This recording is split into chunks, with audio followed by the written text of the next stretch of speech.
Quick point of order, and I'm adding this to the beginning of the video so that nobody can miss it. Even after I was done with the audio for this video, I went back and I listened to Jeff Jones's podcast from like the Duel Academy. It's him, it's Ryan Levine, it's Bowden Temek, and basically they're discussing a bunch of different issues, but the main topic is basically the affordability of Yu-Gi-Oh! And talking about the prices, etc., etc. So periodically in this video, you are going to hear some clips from that podcast whenever they're talking about something that I was also talking about, because they're bringing their own perspectives and sometimes they make points that are contrary or counter to my points. So I just don't want people to be like, what the heck is going on? Who am I hearing at this point? Understand that it is coming from their perspective, and it basically gives some context to where they're coming from. Are Yu-Gi-Oh decks way too damn expensive right now? That's the hot button topic being discussed in the Yu-Gi-Oh community currently on social media. This all spawned on Twitter from giant Yu-Gi tuber MBT showing a picture of himself purchasing the Diabella Star/Sinful Spoils engine, in addition to some extra deck staples like SP Little Knight and Superstar Slayer Typhon. This was presumably to either build Rescue Ace or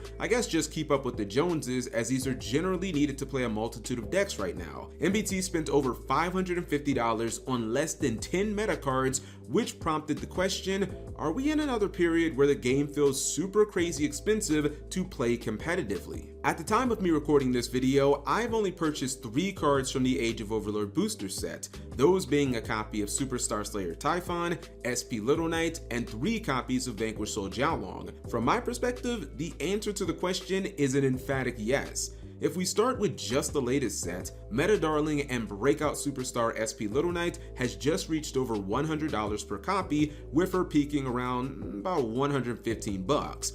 I'm highlighting her specifically not because she's the most expensive card in the set, but rather because she's literally the definition of meta staple right now. For those unaware, we currently have the full deck list of 25 of the top 32 decks that topped YCS Indianapolis, about 3/4 of the full top cut. SP Little Knight was played in every single one of them. Yes, that includes Johnny Wynn's Runic Stun deck, where she actually accounted for about 50% of the total price of the deck, but more on that later. Even outside of the brand spanking new Age of Overlord sets, right now it just really feels like there's a lot of $30 to $100 cards, such as Triple Tactics Thurs, the various Visa Field spells, and Rescue Ace Hydrant, that are making meta decks this format absolutely break wallets.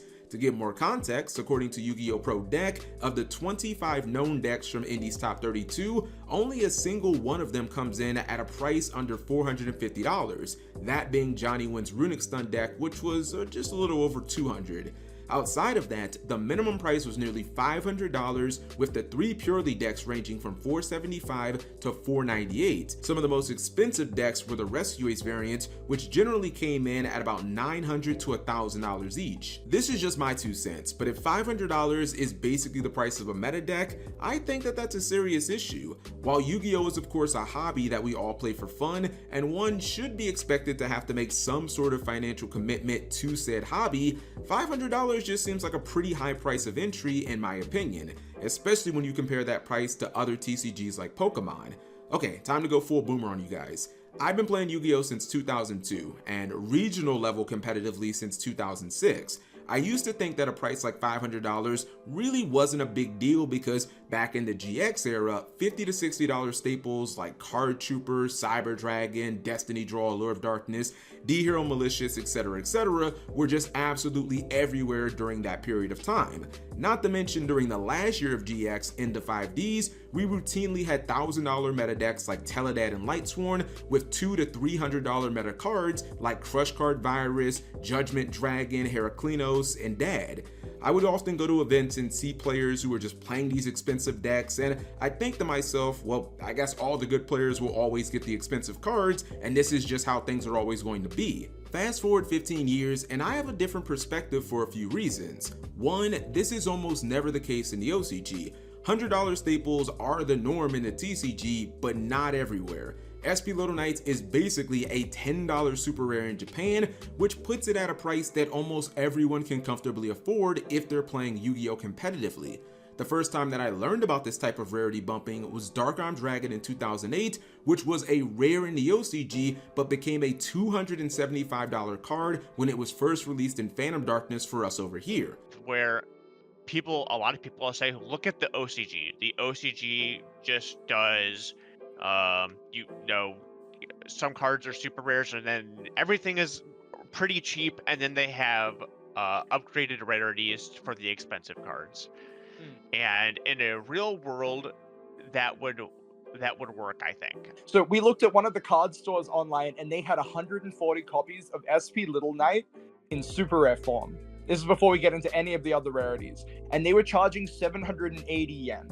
The next highest super rare was 280 yen. And I'm seeing some very, like, it's some pretty, like, this just almost looks the same as what we have for TCG, right? You get 5 cards per pack. You're not even guaranteed a rare. You could get 5 commons. Not that getting a rare is, which is also why when people point out things like, well, Fenrir is a rare in Japan, that actually means something, because you do not get a rare in every pack.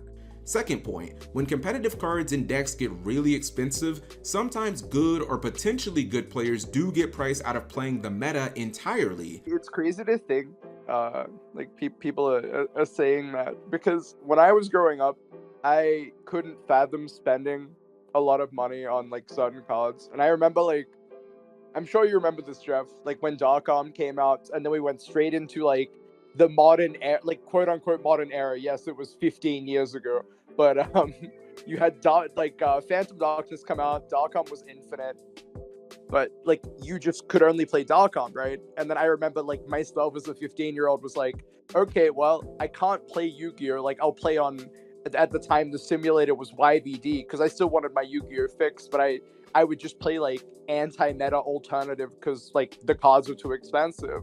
In 2008, I was in my early 20s making like $10 an hour working a crappy job at a grocery store.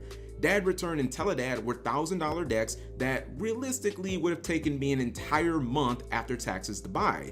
So during those formats, what did I do? I played low tier decks and just basically prayed, with my best performance being 6-2 at a regionals in Charlotte while playing Gladiator Beast during Teledad format. My anecdotal boomer story aside, take Isaac Kritz for example, who made top 16 at YCS Philadelphia earlier this year playing Dinomorphia. When Bordeaux asked him what made him want to play Dinomorphia for the event, he didn't respond with an answer that you might expect, like, well, I'm really a big fan of the archetype, or I thought that this was the perfect meta counter, so I played it. Instead, he said, quote, well, I really can't afford good cards, so I thought I'd just play a good deck that was pretty cheap. Translation, at least to me, I can't afford to play meta decks, so this is what I'm working with. Oh my goodness, what made you decide to play that deck for this event, man? Well, I can't really afford good cards, so I figured I would just play a good deck that is pretty cheap and that I can afford. Which to me begs the question, how many players throughout the years have been in this same exact position during expensive metas? Just for clarification, am I saying that you have to spend $500 to play Yu-Gi-Oh! Competitively right now or to top a YCS? Of course not, but I do think that if you can't afford that price, you're likely going to have to play a far worse deck or play a less optimal version of another deck. Fluunderies, for example, topped Indy, and that player chose to run cards like SP Little Knight and multiple copies of Triple Tactics Thurs. You don't have to run those cards, but we all know that the deck is most likely going to be worse if you don't play those cards. Some might say that the timing of this video is ironic, as the 25th anniversary collection is being opened by sponsored YouTubers right about now, and that set was created to give players easy access to meta staples like Triple Tactics Talent and Forbidden Droplet. And while I think that set is phenomenal, and I'll definitely be trying to pick up my CR copies of Eldritch the Golden Lord, Infinite Impermanence, and Ash Blossom, amongst other things, it simply cannot address cards that are not within the set, meaning that some other cards like Triple Tactics Thurs, Kurikara, and SP Little Knight are going to stay crazy high regardless of this set. Now, with all this said, there has been some pushback on the issue with people like Jeff Jones. And I said, no one said hobbies and luxury items should be cheap. I don't know where people keep getting this notion from. People who think otherwise are living in a fantasy world. Some hobbies are expensive, some are not. It's a good thing they're exactly that. Hobbies are not required to live. And what I did wasn't even defending it. It was more playing devil's advocate. I didn't say it was good or it was bad.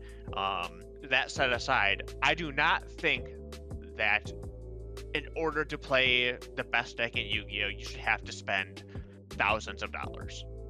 And I think that Konami can get better at finding a balance between sets that are worth nothing, like what we've seen recently, and then having sets come out and making decks thousands of dollars. Jeff went into further detail on this and his mindset on a podcast he recorded, as his tweet absolutely blew up and saw 250,000 views. For anyone interested in hearing the podcast verbatim, I will have that linked in the description below, so feel free to check that out after you're done watching this video. To Jeff's point, there are some hobbies and luxuries like card collecting or skydiving that are just going to be inherently expensive. This includes certain niche aspects within Yu-Gi-Oh! I personally collect ghost rares and I have almost 40 of them, and I also tend to play max rarity when I find a deck that I really enjoy, like Eldritch, Vanquish Soul, and Runic. I mean, I have so many CRs for these archetypes. I accept that this is going to be inherently expensive, but this also isn't a baseline for playing the Yu-Gi-Oh! TCG. This is basically just me, paying extra for all the vanity features, and I can't really think of a reason why Yu-Gi-Oh! Would need to have expensive meta decks, especially again when our peers like Pokemon are often having a standard that's about 40% cheaper. To the conversation, go to look at Pokemon, look how cheap Pokemon is to play, and people don't understand that Pokemon is a franchise that is way bigger than just the card game, and people will buy the cards and boxes regardless because of that. Because of the franchise, not the cards. Because of the franchise and the collectability, just wanting to collect the cards, where Yu-Gi-Oh! Is only the card game. That's all there is. There's not a giant franchise around it. You can look at my Twitter. I a couple months back, I asked Pokemon Twitter to tell me about their game and ask them questions about that and why certain things about their game aren't as big as Yu-Gi-Oh! And they told me themselves, you can go there, that Pokemon as a franchise is way bigger than Yu-Gi-Oh! But it's just more than just the card game. And a lot of people, when you go on YouTube, you see so many more pack opening videos than you do people focusing on Pokemon gameplay, because people collect Pokemon more. So Pokemon can afford to have these cheaper decks because they're going to buy it no matter what. People are going to buy the product no matter what because it is Pokemon. People will often say that Konami is a business and that they have to make a lot of money to keep the game going, but as someone who has played this game for like a billion years, I often question their methods. How are games like Pokemon having decks competitively that cost significantly less while having infinitely better price support? Why is rarity bumping still such a profound thing in the TCG even after 15 years of doing it? When you think about it, it doesn't even really make that much sense to be relying on it right now specifically, considering that for a limited time, we have like 25 QCRs per set anyways. Konami could easily take a lot of those secret rares, keep them as super rares, and then release them as QCRs for people who want the highest rarity. Look at SP Little Knight. That card was a super rare in the OCG. Look at Revolution Synchron. That card was a rare in the OCG. Short printing is another thing that just pisses people off and isn't supposed to happen in core sets anymore, but why was it ever a thing to begin with outside of happening like once every blue moon by complete accident? Anyone remember the entire debacle in 2015 with the Necros of Brionic and how that card was like one copy per every 6 boxes or something crazy like that? How come sometimes Konami will reprint a highly desired card, but they'll reprint it in a higher rarity for its first reprint? They did this with Karikura, Forbidden Droplet, and most recently with Triple Tactics Thrust. I can understand wanting to help OTS stores by putting a highly desired card in there as ultimate rare, but considering we don't get ultis outside of those specific packs, I don't understand why they can't just pick other cards and then reprint the highly desired card as like a super rare or some type of lower rarity, which makes it easily accessible. But with all of this on the table, I am now asking the question to you, the audience. How do you feel about the current state of Yu-Gi-Oh! Strictly from a price perspective? I'm not sure that I have a magical arbitrary number that would make everybody happy, but I think that about a $500 entry for, what it takes to get a competitive deck is probably a little out of whack. So you guys let me know what you think and leave that in the comment section below. Thank you guys for watching as always.